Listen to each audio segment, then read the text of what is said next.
Hold on to your butts. Da-da-da. You were saying? Welcome to episode 119 of the Civil War Breakfast Club podcast. Today, I am joined, as always, by my co-host, Darren, who is the most awesome Civil War nerd I know, and I am your co-host, Mary. And we have a very special episode for all of you today. First of all, we are very pleased to be joined by Dr. Elizabeth R. Varon. She is the Langborn M. Williams Professor of American History at the University of Virginia and a member of the Executive Council of UVA's John L. Nall III Center for Civil War History. Her books include Southern Lady, Yankee Spy, The True Story of Elizabeth Van Lew, a Union Agent in the Heart of the Confederacy, and Appomattox, Victory, Defeat, and Freedom at the End of the Civil War. Her recent book, Armies of Deliverance, A New History of the Civil War, won the 2020 Gilder Lehrman Lincoln Prize. And she is also joining us today from Oxford, England, making her our first across-the-pond guest. So welcome, Elizabeth. That's great. Thank you. It's a pleasure to be here, and congratulations. 119 podcasts is a lot of podcasts. So that's a lot of hard work. We're in this time of Thanksgiving. Thank you for joining us as well. My pleasure. It's always good to be back home vicariously here at least. Although Oxford's a wonderful place, I highly recommend it. Well, today we're going to have some fun. We talked about a lot of people in the Union and the Confederate side, and we're going to talk a lot about James Longstreet, which is the subject of Liz's book. And I think it's safe to say that he's probably one of the more enigmatic guys when you really study him. And usually when you look at someone, the seeds of their psyche is set when they're young. And he's a guy, as age went, he changed to a point where it was almost a complete, 180 from his total attitude. And I think what's neat about him is he doesn't make any apologies for it. He does. But early in the war, he talks about the North attempting to make the Negro your equal by declaring his freedom. And then by the end of the war, he says, it's to relieve the distress of the people and to provide for their future comfort. This is not a subtle change. This is a complete sea change. And I think as people study James Longstreet, he's a fascinating study. So your book is just fantastic in that regard. Well, thanks. I mean, I was drawn to this story because of this remarkable political about face. I say, the hook for the book is the most remarkable political about face in American history. There might be a more remarkable one, but I can't think of it. Just as you say, he was very much an ardent Confederate.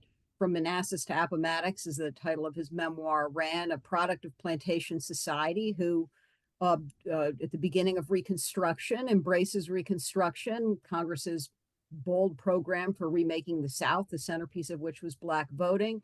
He catches all kinds of flack from former Confederates for it. And as you suggested, he then, doubles down. So a lot of things brought me to this project, one of which was a sense that, here's a guy who had a nearly 40-year career as a Republican political operative. And we know very little about it. His war years have been studied carefully. His performance, battles of Gettysburg especially, sort of litigated and relitigated, and all that's fascinating, and I hope we'll talk about it. But that post-war political career was really consequential in its own way, and he left a massive record of it. He has a bit of a reputation as being a kind of stern, gruff, man of few words, but I found him to be a really valuable, prolific, writer and speaker who loved to kind of, lean into an interview and pontificate about this, that, and the other thing. And he mused a lot about all of the issues that were besetting American society during Reconstruction. So I wanted to bring some kind of balance, understand all of the phases of his life, not just the wartime phase. He lived a long and eventful life, including a sort of surprising second marriage to a woman, 40 odd years his junior in 1897. So it's a window, because he lived such a long time and had so much to say. It's a window into the 19th century, and historians love a story where the narrative arc covers this huge span of time, born 1821, died 1904. That takes us through all of these periods of American history with him as a window and a kind of interlocutor. And I think too, like Longstreet, as you said, like he's got this 40-year career afterwards. And I think it's there's quite a few figures in the Civil War that we just study that 1861 to 1865. And then Exactly. we stop and we don't look at, Right. and Longstreet's one of those guys where, the Civil War, in a way, he doesn't make himself any friends post Yeah. Civil War That's in the right. South. And I think you make a great point. We do sometimes tend to put the Civil War and Reconstruction into separate silos, but of course they're totally connected. Reconstruction begins during the war in all the places that the Union Army penetrates, so you can't really think about or understand one without thinking about and understanding the other.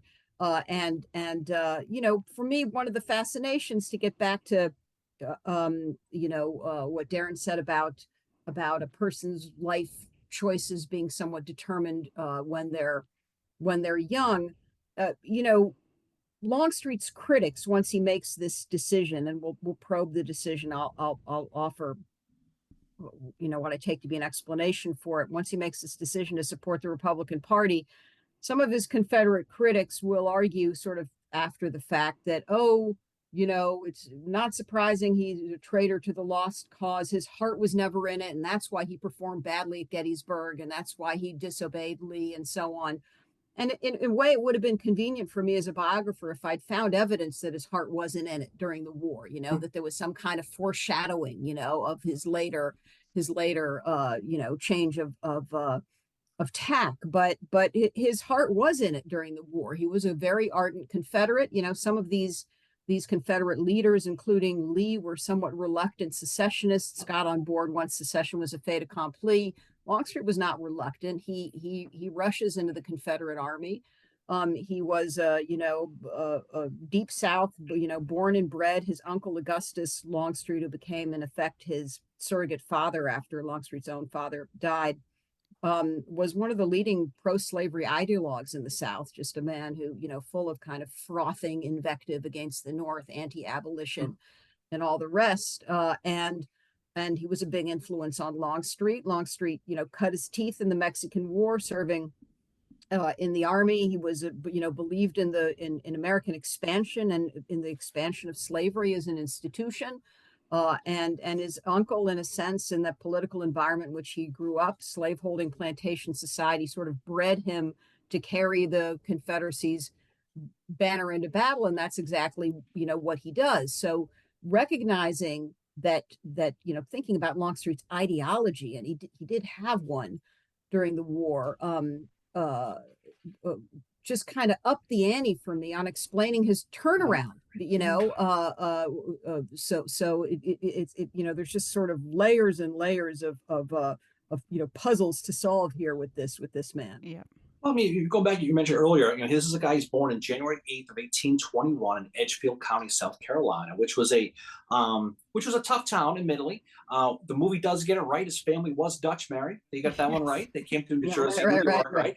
But I mean, Edgefield, it was one of those places where it was, I think they called this along the lines of just a national troublemaking type of town. Yeah, that county. A lot of pro-slavery militants came from that, and states' rights militants from that region. Right. By age 9, he's with Augustus Longstreet, who is a fire eater. People we like to call fun lovers on this podcast. What they were. And from 1830 to 1838, he's living with him, and he's having his head filled with this. Augustus, he owned that plantation, but he wasn't a very good owner. I think he had about a dozen slaves, and it just didn't work out too well. But he would instill this idea in his head.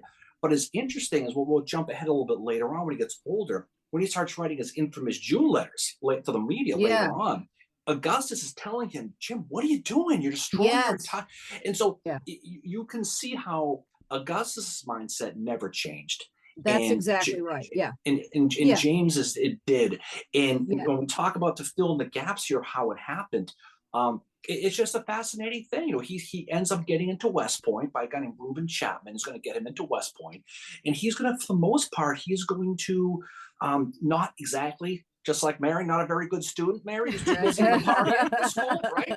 That's what he was. Yeah, He had a yeah. reputation of having a good time, enjoying life a little Yeah, bit. yeah, yeah. But of He, course, one very important thing happens there, and he meets a guy named U.S. Grant. Mm-hmm. he does. And in a sense, the Augustus Baldwin Longstreet is sitting on one shoulder and U.S. Grant sitting on the other. At a certain point, and he and Grant become fast friends, different kind of personality types, but nonetheless, they become very, very good friends. Their families become friends. Their wives become friends. That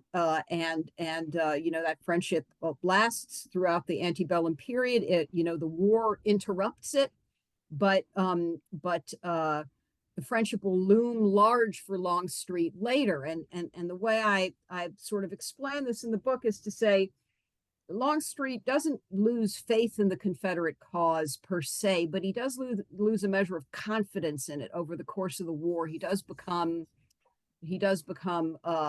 somewhat demoralized. He begins to brood on what he sees as the failings of the Confederacy. His mood is definitely darkened in a terrible stretch of the winter of 1862 when he loses Longstreet 3 small children to scarlet fever in the space of a week. And thereafter, he becomes, preoccupied with Confederate problems, logistical problems. He feels his men are always, perennially undersupplied. Bad tactical decisions will come to Gettysburg, but he has questions about the way the war is being waged at strategic and tactical and operational level. He's not a fan of Jeff Davis's, and that animus is only going to get deeper. And he begins to feel really to brood over the fact that the Confederates have as what he sees as a fatal flaw, and the fatal flaw is what he calls hubris or arrogance. He feels that the Confederates make the mistake of underestimating their opponents, that they make that mistake again and again, whether the opponent is McClellan or Grant. And he starts to warn his fellow Confederates about Grant and to say, look, this man, this former good friend of mine, this man who Longstreet respects so much, his message is essentially Grant will make us pay for our dysfunction in a way that no other Northern general has. So we better beware. This is not a man to underestimate. He starts making those warnings when Longstreet's out west briefly, and Grant is out west in the Western Theater too. And he carries those warnings back east as, Grant faces off with Lee. And essentially, that friendship looms so large at Appomattox. Part of the argument of my book is when we think of Longstreet, we think of Gettysburg, but we ought to also be thinking about Appomattox and New Orleans and Gainesville, Georgia. There's some other places that are just as important in his life. And, what happens at Appomattox is that Grant offers these incredibly generous terms, following sort of signals from Lincoln that, to be generous in victory. And Longstreet interprets the terms through the lens of their friendship. This is the Grant he had known and loved, and the purpose of Grant's terms isn't to exonerate the Confederates. It's to motivate them to atone and repent and comply and submit, and Grant wants to change hearts and minds, as we might put it today. And Longstreet accepts that offer in the spirit which Grant made it. Yeah, and that's sorry. So in your book, though, you have it like, I really love how you have it divided up. There's these 3 Longstreets. There's Longstreet of the Civil War. There's the Reconstruction, and then there's this reconciliation. Yeah, well. Exactly. Yeah. And the Appomattox, the generosity of Grant, an encounter he has with Longstreet in which he sort of extends a hand of brotherhood to him. This frames Longstreet's responses to the post-war period. I should, and before we get into that, I should note, and this is really, really important, and can't be emphasized enough. At the moment the war closes, Longstreet is still considered one of the great Confederates by white Southerners. He is not seen by any means in any way as a scapegoat or a man, who should bear any special blame for Confederate defeat. Indeed, he is, when he initially asks for a pardon and is turned away from the Union, Andrew Johnson and Secretary of War Stanton say it to him essentially, you can't be pardoned. You're rebel number 3 after Jefferson Davis and Robert E. Lee. You were the highest ranking rebel. And that's important to note. I think people sometimes imagine that, especially in Virginia, where I'm from, that's, Stonewall Jackson was Lee's right-hand man. Well, no, Longstreet was Lee's right-hand man. Longstreet was second to Lee in the Army of Northern Virginia chain of command.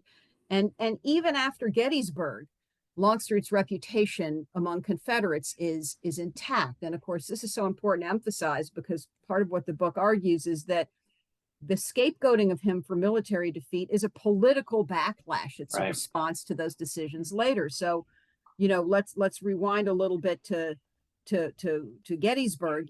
Longstreet, for sure, as has been well documented, has his doubts about Lee's proposed tactics on the second and third day of the battle. Longstreet wants to fight on high ground, good defensive ground of the Confederates choosing, to get between the Yankees and Washington, D.C., to dislodge from this very unfavorable position on the low ground, staring up at the strong Yankee defensive position at Gettysburg. He makes known to Lee these qualms. Lee sort of brushes him off in a way that I think hurts Longstreet, because he's used to Lee taking him seriously. A disaster on the second day ensues. Longstreet's offensive begins later than Lee would have liked, although Longstreet at the time believed that the delays were necessary to maximize the Confederates' chances of victory on that day. The third day, Longstreet regards as a hopeless assignment. Well, what we remember as Pickett's charge. The second day he regarded as sort of a problematic assignment. The third day, really a hopeless one. But he does his duty, and the keynote of Longstreet's own in the moment accounts of Gettysburg is that he ultimately defers to Lee. He does his duty. He does as Lee asks, despite his doubts about the plan.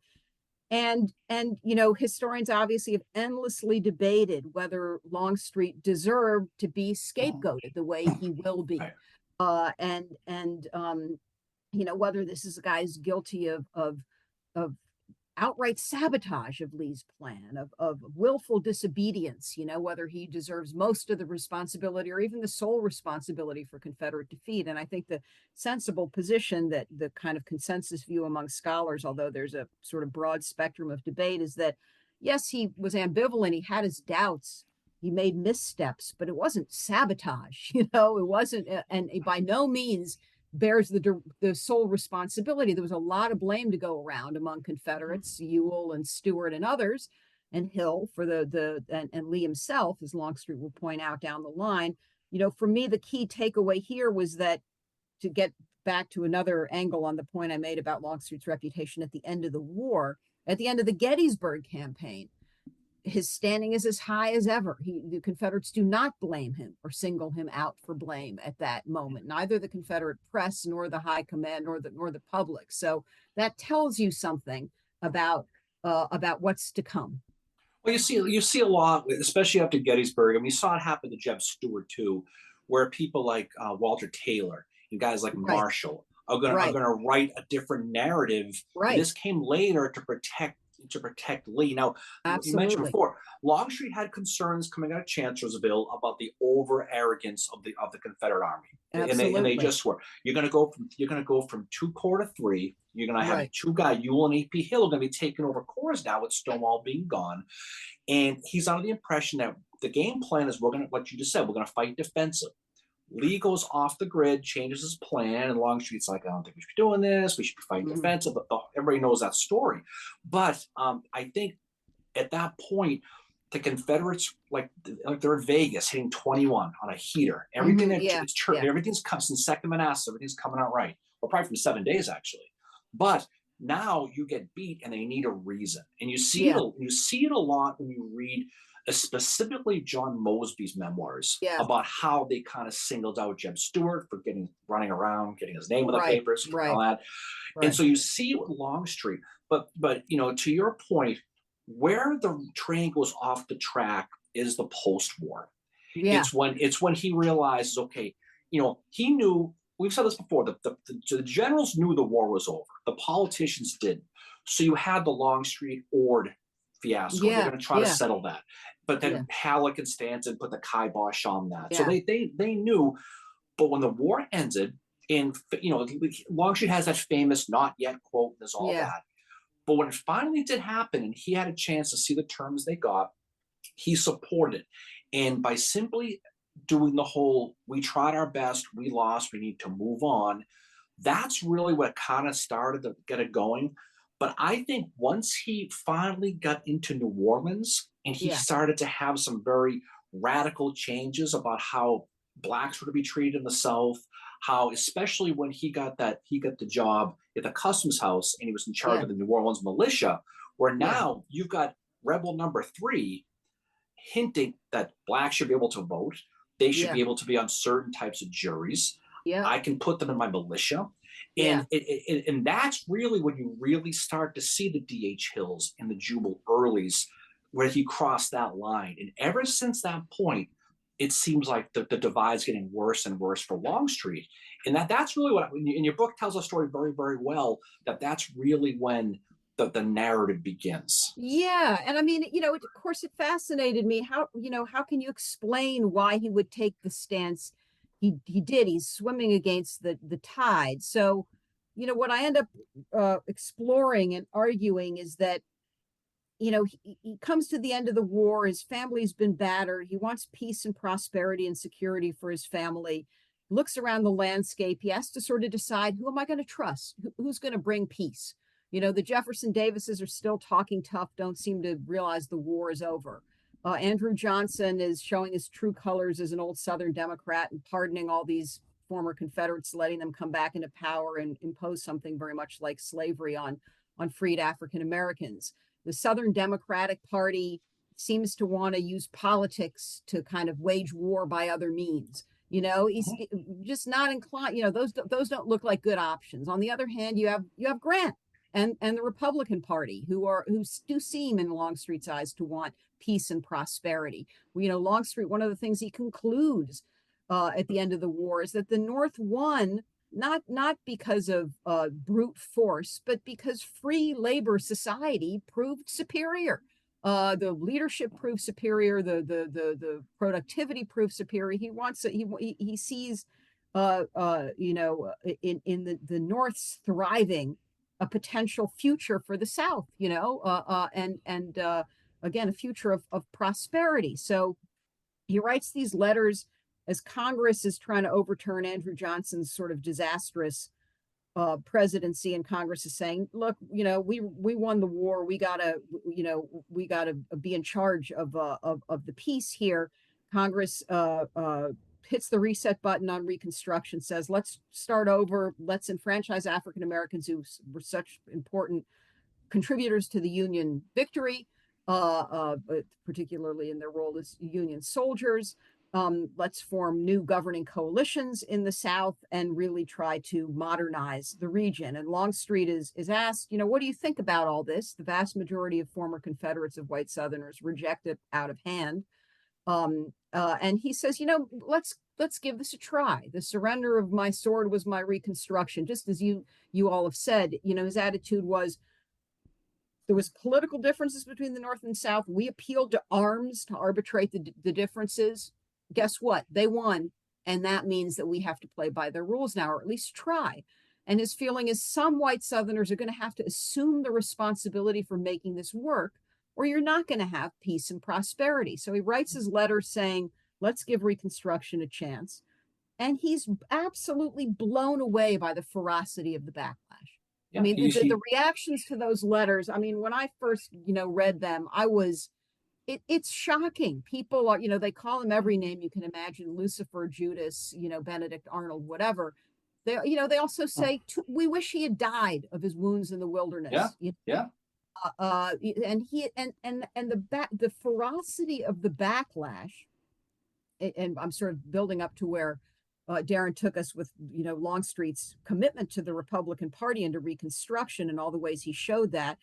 His reaction to the backlash is to is to double down on his commitment to the Republican Party, because the way that the former Confederates are behaving just vindicates him in the idea that these guys don't really want peace.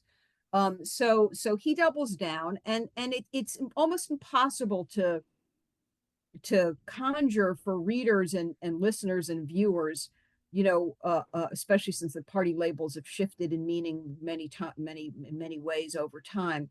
For a white Southerner or a Confederate, the Republican Party is the party of Lincoln. It's the party of the Union. It's the party of emancipation. It's the party of abolition, and so on. And so to them, it's Republicans are the enemy. Longstreet commits himself to the Republican Party, and then, although there were any number of off ramps, ways he could have backed off, he doubles down again and again and again. And when he is in office, U.S. Grant makes him, as you said, appoints him to the Custom House in a patronage position. Longstreet surprises everyone. He hires African Americans to work in the Customs House. Civil service jobs open to them for the first time. In the South, he leads an interracial militia. And in that interracial militia, there are Black colonels and lieutenants and Black generals. He celebrates and encourages Black military service, and he praises these Black officers. As you've implied, so much of this story is a story of New Orleans and what an absolutely unique and distinctive setting it was. And I think that Longstreet's post-war life would not have played out the way it did if he had moved to Georgia or South Carolina or some other place. New Orleans is a character in this story, because New Orleans has this incredible sort of Afro-Creole leadership class of men who had been officers, commissioned officers in the Union Army during the war, and who have this kind of bold vision of an egalitarian society. And Longstreet is impressed by these guys. He's impressed by PBS Pinchback. He's impressed by these Black soldiers. And so the way I put it in the book is to say this environment is, uniquely able to change the ways he thinks about race relations. Well, it turns into a base of like a soul simmering powder keg. And it's a powder keg. You mentioned, but guys like Henry Warmoth, people like this that aren't really household names in history, but I mean these are African Americans put in these positions, and so when you look at some of the things that these people did, you can only imagine. I mean, they're going to create these 3 regiments, and for the 1 white and 2 Black regiments, guys like Alexander Barber, Barbour, I don't know how you pronounce his name, but it's one or the other. These are people who Longstreet is going to, for the most part, be in charge of, and you're going to end up with that Colfax massacre that's going to take place. New Orleans becomes, it becomes the scene of a series of pitched battles in the streets, essentially, as this, these Republican coalition government that consists of enfranchised African Americans, some Northern transplants to the region like Warmoth, and then some white Southern Republicans willing to kind of give this experiment a try. This coalition will be just besieged from the word go, because ex-Confederates simply, most of them, simply won't.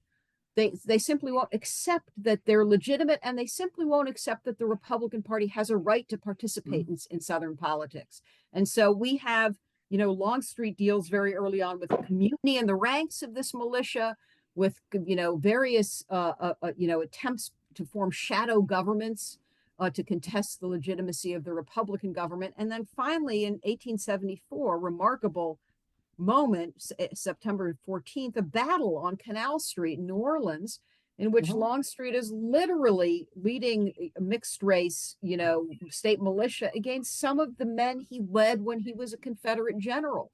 Those men, the so-called White Leagues, are trying to overthrow the duly elected government, Republican government of New Orleans, and they briefly succeed before the federal army, comes and restores order. So, you can't imagine a more dramatic turnaround. And to get back to the earlier points you both made, the key thing here is that when do the Jubal Earlys and the William Nelson Pendletons start to attack Longstreet in print and their speeches? 1872, 1873, at the peak of his influence in New Orleans, at the peak of his commitment to radical reconstruction. And I'll say one more thing before I make way for another question, and that this is super important. Longstreet was not, alas, he wasn't Thaddeus Stevens. He wasn't Frederick Douglass. He wasn't a perfect racial egalitarian, by the standards of the abolitionists. What he thought was blacks have a right to be constituents. They have a right to vote. They have a right to some minor leadership positions under, sort of subordinate to peaceable progressive whites. But even that limited challenge to the old ways was enough to make him just a clear and present danger to white supremacy and to the lost cause type. So even a limited challenge from someone who himself was, Longstreet absolutely imagined that whites should control Southern politics. He just felt that there was room for African Americans in that polity, but most Confederates wouldn't accept any participation by African. And you mentioned that the leagues, they started to create first, the Black League. So there were these rumors of these fake Black groups who were going to take over the city. It's fear mongering. Yeah. Right. And then when that doesn't work, they create the Crescent City White League, which is a bunch of white supremacists put in this group to defend the city against these Black leagues. And it goes on and on and on. 1,500 men in this group. And you mentioned before when we talk a little bit here with the Canal Street coup. But I mean, it goes on and on and on. These guys are led by a Confederate veteran, Frederick Nosh Ogden, who's a hard reb guy who, for the most part, to your point, Liz, he looks at Longstreet as the ultimate turncoat, the true Confederate Judas. Does. Absolutely. And Longstreet, the militia is broken, breaks ranks, is overwhelmed. Longstreet will say, we just weren't ready. They outgunned us. We didn't have enough ammunition. Lots of problems help to account for that setback. And Longstreet is really, really shocked by all of this, sort of battered by it. Muses in interviews with the press that, the Southern people are their own worst enemies, as he puts it. And he's so, this is also so hard to take that after this Canal Street battle, which essentially spells the end of, the beginning of the end of Reconstruction in New Orleans, the big arc of the story is that in the face of massive anti-Black terrorism by the Klan and white leagues and so on, and in the face of a kind of northern retreat, just sort of throwing up the hands and saying, well, there's nothing we can do to keep the peace. Federal troops are removed by Rutherford B. Hayes from the South. And once the federal troops are gone, Reconstruction is in effect over. So at that point, Longstreet, sort of licking his wounds, leaves New Orleans and goes back to Georgia, to Gainesville, Georgia, where he has people and kinfolk and so on. And he starts a new chapter. And this chapter of his life, the post-New Orleans chapter, I found has been totally overlooked by biographers, although it's a big, large chunk of his life. And there, he continues to be active in Georgia politics. He wants to build a Republican Party in Georgia, although he doesn't have much luck with that. When there are Republican presidents in office and they have some patronage spoils to hand out, he's usually there, helping with that distribution, often favoring Black political allies in Georgia. But his main sort of turn in that last part of his life is towards reconciliationism, and that's on his mind as he starts to defend himself against all of the incoming flack about his war record. And as he starts to write his memoir, which is this incredible, 690-page tome published in 1896, in which he's trying to set the record straight, he really starts to feel like he's just being maligned by ex-Confederates who now, they just keep escalating. They basically get to the point where they are blaming him for the loss of the war. Yeah, and that's like the one thing that I take away from it is like to just when you're studying Longstreet, keep in mind that this stuff, his malignment, comes about 8 years after the Civil War has ended. Right, exactly. And yeah, it continues. And it continues. Yeah. I mean, it's kind of astonishing. And of course, there's no evaluating and assessing a general's military performance and flaws in that performance is something that we do in the case of every major Civil War leader, and there's all kinds of good reasons to do it, and it's a valid thing to do. But in the case of Longstreet, the stakes were so high, the claims of failure and sabotage so exaggerated. And one of the things is previous biographers have sort of suggested that he was an inept politician who never really conveyed his own political wishes very well, and that he was an inept defender of his own record, and that escalation that Mary's talking about happens because Longstreet bungled his own self-defense, And I found I'm not persuaded by that argument. I found as I read his various essays and magazines and his memoir and all the interviews he loved to give that he was a pretty formidable opponent for those Earlys and Pendletons. He did all kinds of things to try to line up his own supporters and base his defense in careful study of the records and point out cases of special pleading. He loved to argue that the early types were all, militarily second rate themselves, and they were just trying to gather the drippings of glory from Lee's robes, to paraphrase Longstreet. And as this, endless as you put it so well, they don't let up. This just continues decade after decade, right down to the present day in a way. As Longstreet does battle, kind of on the page, as I put it in the book, about all this, he does become more trenchant in his criticisms of Lee. He sort of hesitates at first. But by the time he writes the memoir, he is really saying he's comparing Lee and Grant, and Lee comes out the worse for the comparison. In Longstreet's view, Lee was a great general. Longstreet treasured his friendship with him, but he feels that at Gettysburg, Lee was off his balance, lost his equipoise, as Longstreet puts it. His blood was up, various phrases to say that Lee was, just as you guys have said, overestimating what the Confederate troops could do, underestimating his opponent.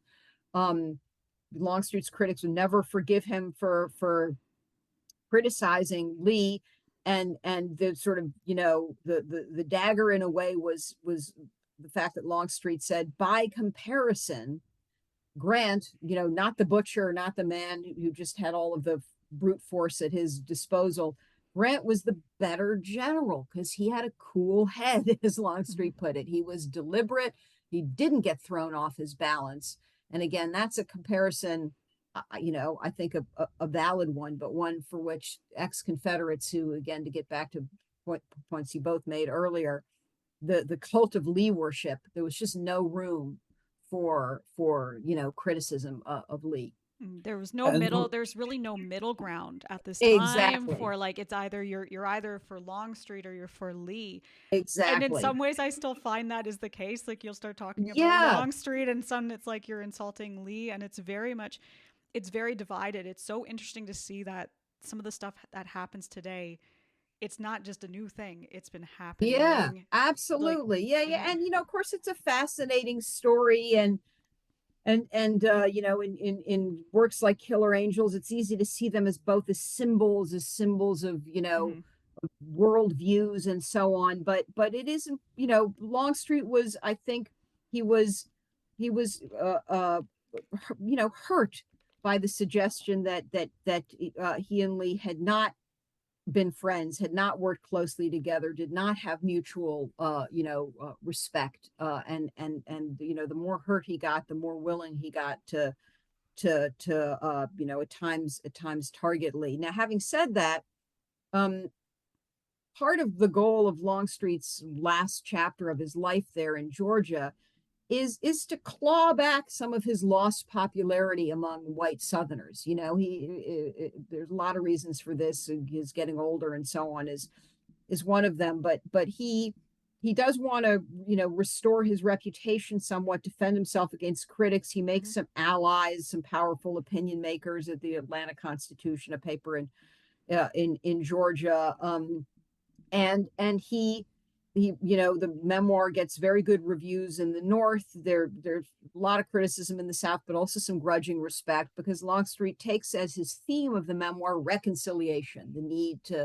for the two sides to come back together, and Longstreet begins to sort of fashion himself as a kind of herald of reconciliation. I'm the guy who could see long before anyone else could that both sides were going to have to make some concessions if there was going to be peace, and so this is his self-image in the last part of his life, and the reception of the memoir in the North really kind of reflects that image back to him, and he is able even to claw back some of his popularity among white Southerners. So, but by the time he dies, after having held a series of Republican patronage positions, he has fashioned himself into a guy who the public thinks of, and to me this was very telling, not only as a soldier but as a statesman. He's a kind of achieved that reputation, and that's something he was very much aiming for, and succeeds in achieving. I think he took a lot of the reception they got from Grant and Appomattox, and realized Yeah.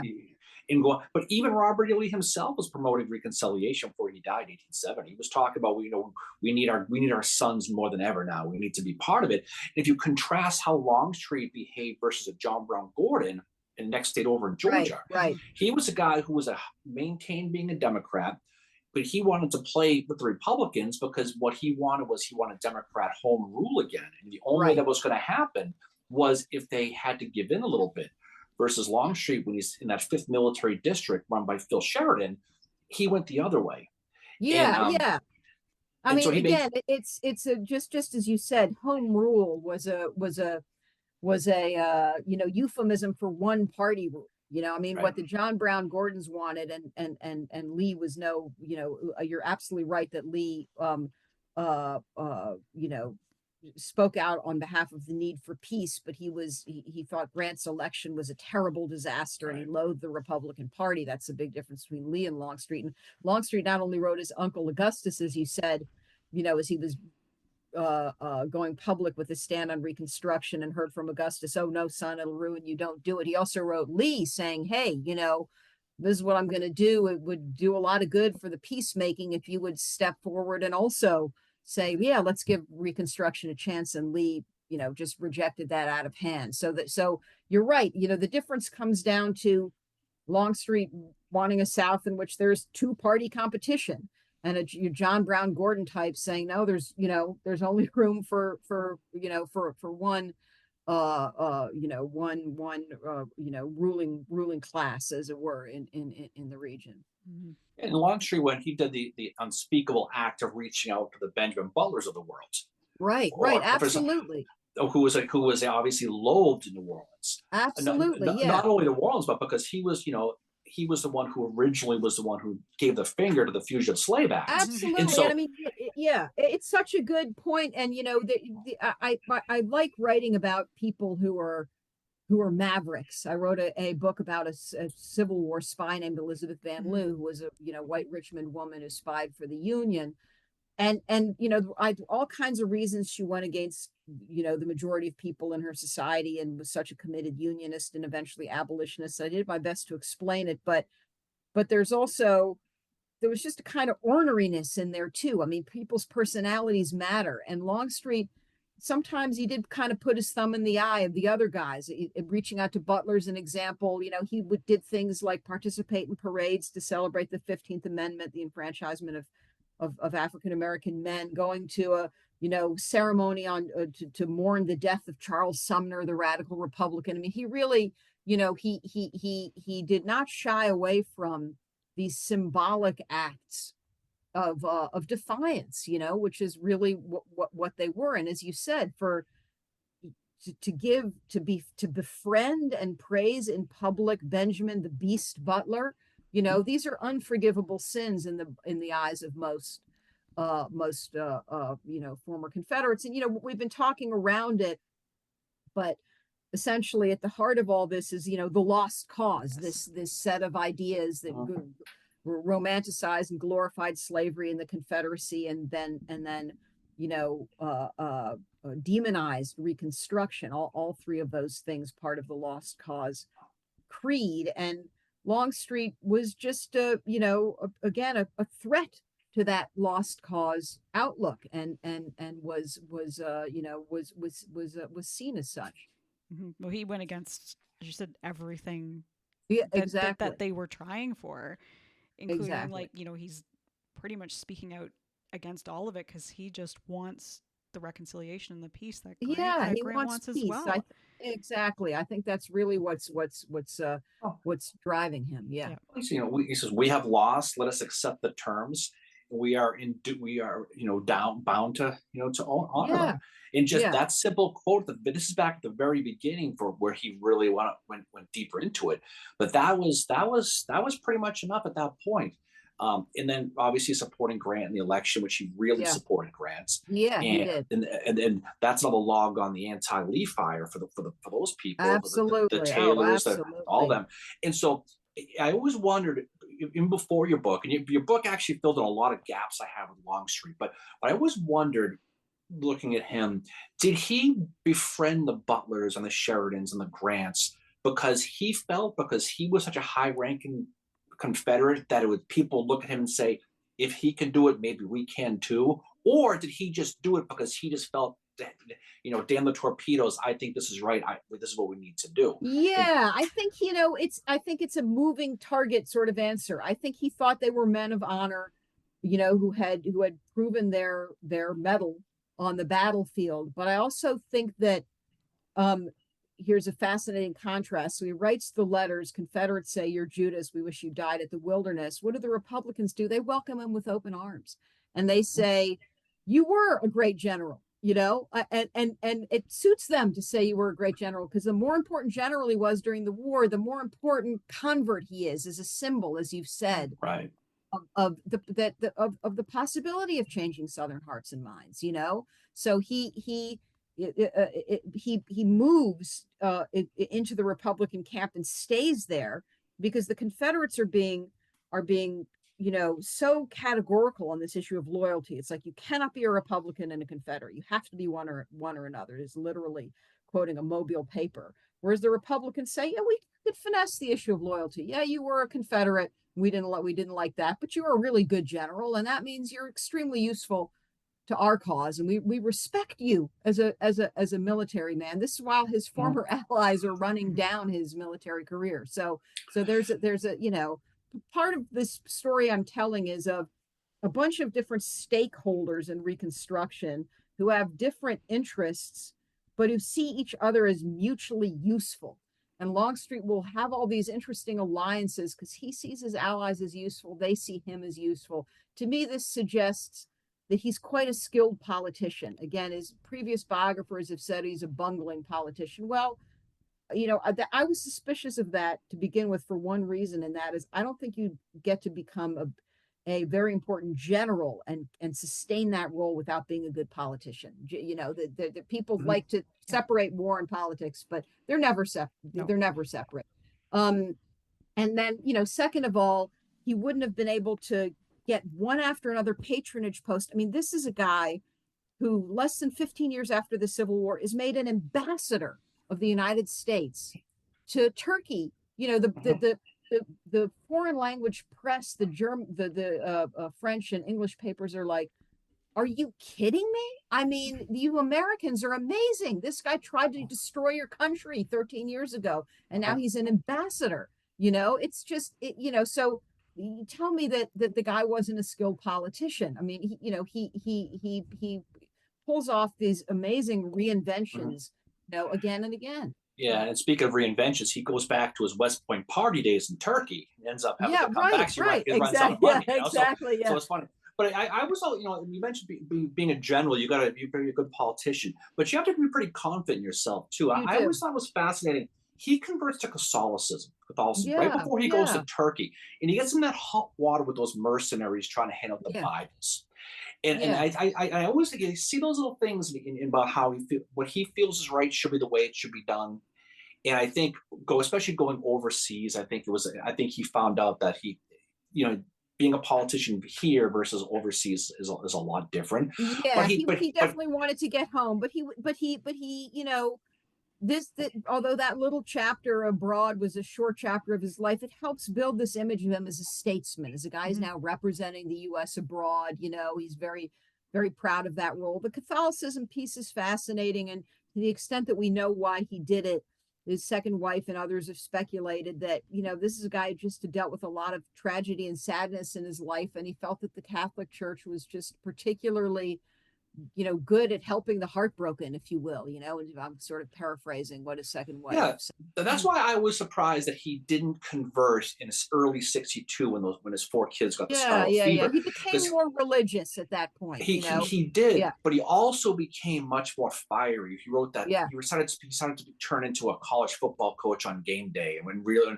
he was getting articles posted in the Richmond papers, and it really became a very pro-Confederate. He turned inward to deal with all that tragedy. But you can see, at the end of the day, Longstreet is somebody, I think he in his heart of hearts, he really felt that he was doing what he thought was right all the way yeah, through, no matter what he yeah, did, any aspect of his life. But I think, yeah, unlike a lot of people, in it's even today's, in today's mindset, it's hard to say you were wrong and we need to move on for yeah. anybody. Exactly. Well, that's what makes the story so amazing and kind of timely at this moment. It just Mhm. seems like admitting you were wrong is something that that, you know, American leaders find it very, very hard to do. I mean, you know, there's some other nice examples from the Civil War. You know, Lincoln initially being sort of skeptical about Grant's plan for Vicksburg, and then when the Grant pulls it off, Lincoln says, "Hey, you know what? You were right and I was wrong." It's like, Yep. imagine, you know, what not lovely humbleness to be able to say that.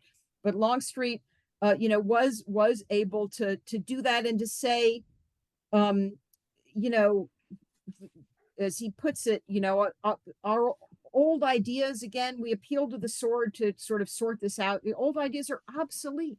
So let's try something new, you know. And he was, and I think he persisted in this feeling that Southerners were their own worst enemies. That is to say, they weren't doing things, opening Southern society up, modernizing the economy, you know, making room for a real two-party competition, giving everyone a stake in society by letting them vote. They weren't doing these things that would just, you know, demonstrably benefit them if Mhm. only they would try them. So he, you're right, he did have, I think, a surprising degree of self-confidence, you know, about all that. Yeah, and I just, you know, I again, like, you know, admitting, you know, we were wrong, but then Yeah, he sticks by what he says. And I do yeah, think, you know, what he sees with aligning himself with Grant sees that as well, aligning, you know, not really like aligning himself with Longstreet. This could be beneficial. This could help us bring the country back 100%. That's together. it. Yeah, It's a it's a hugely politically, important point. and Yeah, definitely agree with you that he, I've always thought Longstreet was a great politician because yeah. how else would he How have, else do you how else explain would you where he have ends up? yeah. Yeah.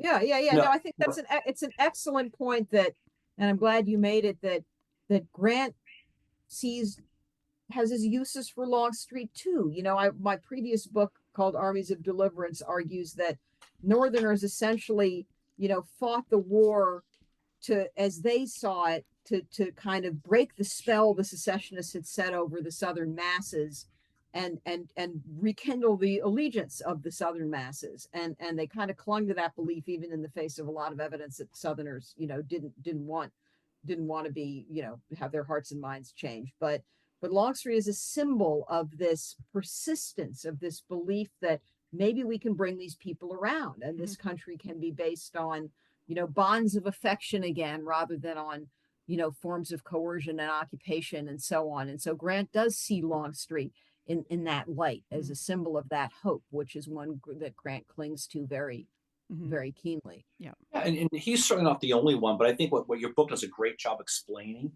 is the contrast. Yeah. And what you're talking about, a guy who was grabbing free blacks, and pulling them into Yeah, Confederate. absolutely. So Yeah, yeah, yeah.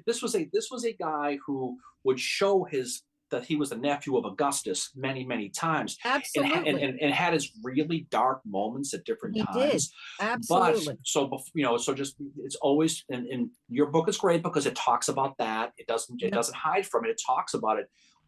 But when the war ends, I mean, I can't think of anybody, I can't think of anybody in military history or in political history who does such a 180 from Yeah, what he it's was. remarkable. Yeah. Mm.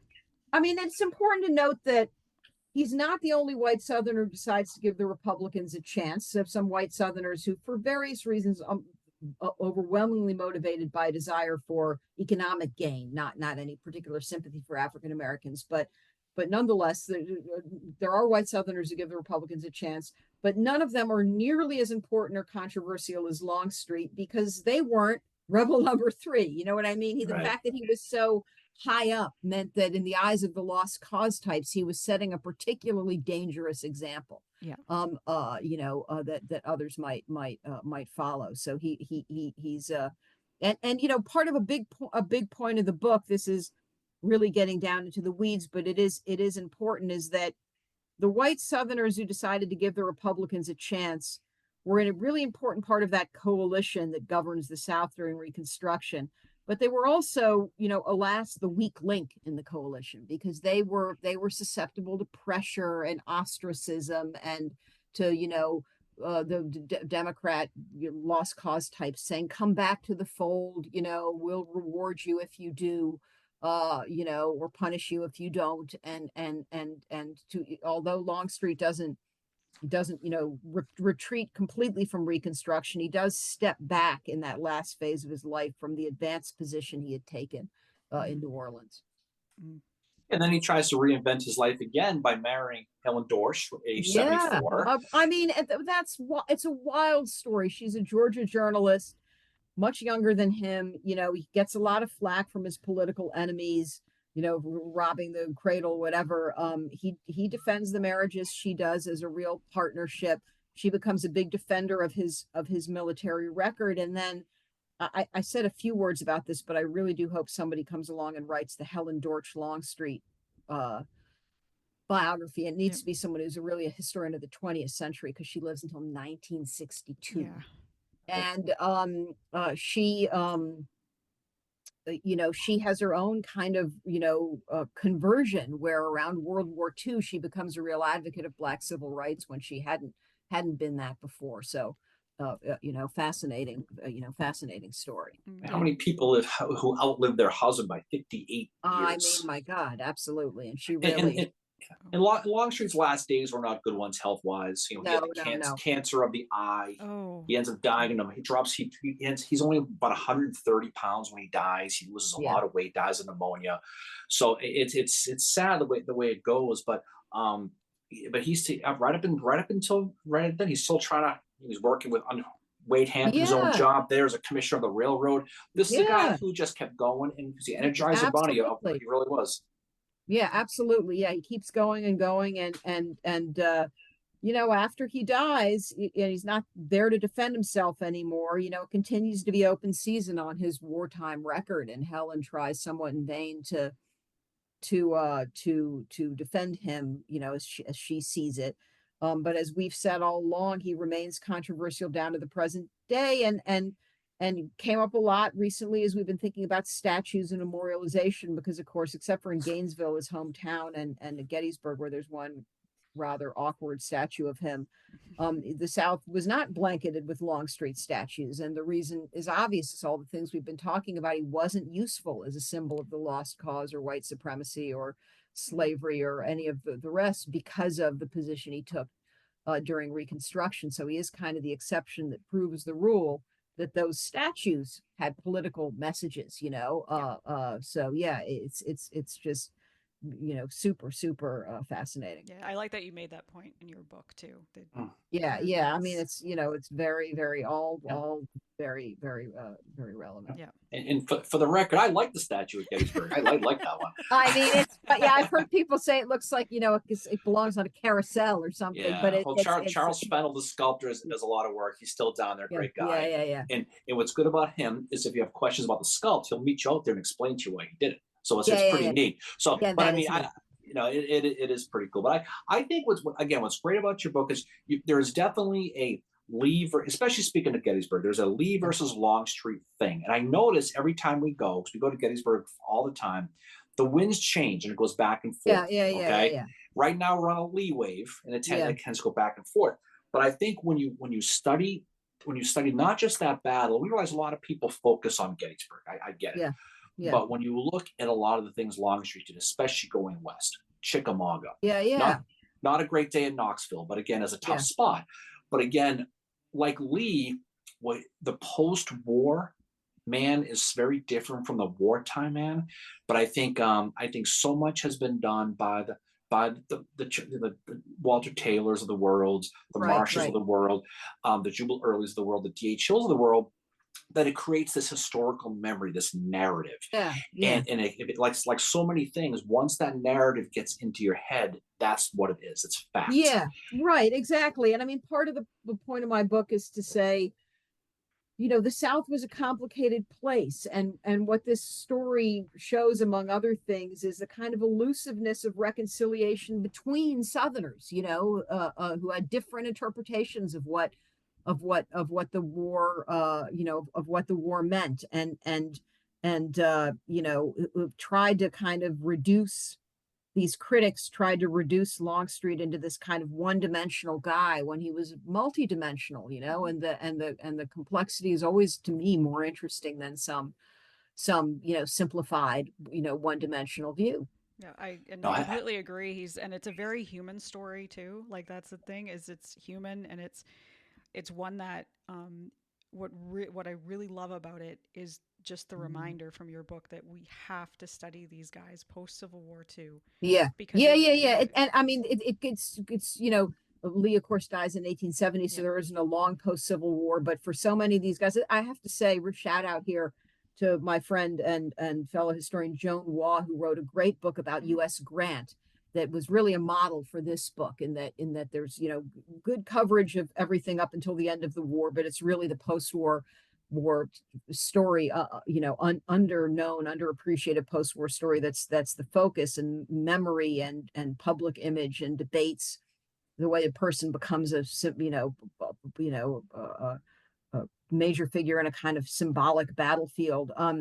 That book was a big inspiration to me, and my main takeaway from that book was, yes, all of these guys, the post-war careers, deserve a second close look. And of course, old subjects are always worth taking a new look at, but for many reasons, one of which is that we have tools at our disposal we didn't have. I mean, the digitization of letters and diaries and newspapers, the ability to keyword search and figure out, where Longstreet was on some random day and some, whatever, to just track his movements in a way that would have been impossibly painstaking and time consuming back in the day. It's just an exciting time to be a historian. It's probably a good ending note, but it really is and we really, as I said, we book authors so appreciate podcasts like this one, because getting the word out about books is super important, and we put a lot of work into writing them, and it's just great to have friends to help us find an audience for them. Well, thank you, and thank you so much for joining us for this episode. It was amazing to talk to you. And just for our listeners, and we were joined by Dr. Elizabeth Varon, and her book is Longstreet, the Confederate General Who Defied the South. It was released last week, November the 21st. And we already know from talking to some people that they've been reading it and enjoying it. So that's good, wonderful. Glad to hear that. Really we've been beating the drum for this book for a while, but it's an honor to have you on with us. We love having true historians on who realize that these people, these men, they have their fears, they have their dreams, they have their families, their lives. They're not just a line on a map, and they're not just a crusty black and white picture. These are people, and like I say many times, the Civil War was not that long ago. It really wasn't. And you mentioned before that Helen died in 1962. That was JFK was president back then. It's amazing exactly. to think about. It's wild. Well, in I don't know, probably something like 7 years, I'll be back to talk about Clara Barton, who's my current. Talk about, oh my God, talk about a life. I mean, just She dies a few days before the Titanic sinks, and is in every global hotspot where there's a crisis, over the course of her amazing Red Cross career. So I'll look forward to coming back and telling you all about her down the line. Absolutely. Yeah. You may stop in your old Wellesley College stomping grounds again if you're in the Exactly. Yeah. Love New England. Love New England. Yeah, Awesome. absolutely. Well, thanks, guys. Yeah, Well, thank again, you. thanks so much. Thanks so much, Elizabeth Varon, for joining us.